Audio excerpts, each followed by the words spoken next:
What I have in front of me is a version of St. Bridget's Cross. When I say that it's only a version of it, what I mean is that depending on the location in Ireland that you're seeing this cross be made, there are different ways that it'll be interpreted to look. My version that I have right here is a lozenge-shaped cross. There's different complexities of this cross that you can make.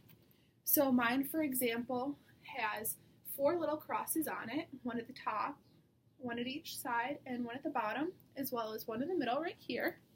The way that it's woven together with the straw makes this lozenge shape.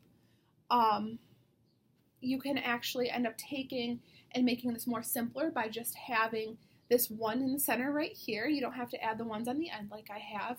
Or you can get even more complex yet and keep adding crosses to the ends right here, and it ends up making a lattice shape. So who is St. Bridget? She is actually the second patron saint, and she is also the patroness of cattle and dairy work. Her day is the first day of February every year, and it is a way to celebrate the first day of spring and also the first day of the farmer's year. Her cross is the most characteristic and the most widespread custom that is connected with the eve of this festival. This cross is made by hand, so no matter what it looks like, it always is made by hand. After it's made, it's hung up in the house, the byre, or the stable, and like I said before, it honors the saint and gains protection from her. Protection is sought in the form of protection from storms, fire, and lightning.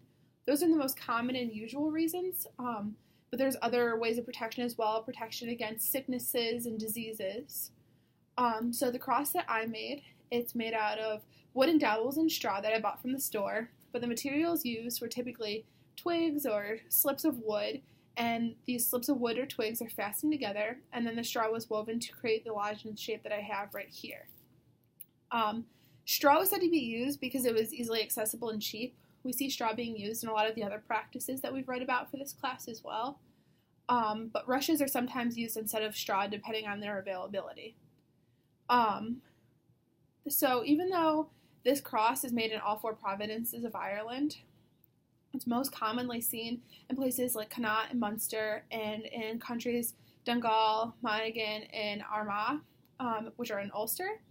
And there is also a degree of ceremony that needs to be taken into consideration when making this cross. The southern half, for example, 1 or 2 of these crosses are made. More often than not, the mother and the father of the house, or the man and the woman of the house, make a very big one. And then it's sprinkled with holy water and hung above or close to the door while reciting a prayer that goes with it. But in the northern half, there's a much more elaborate ritual, which we read about.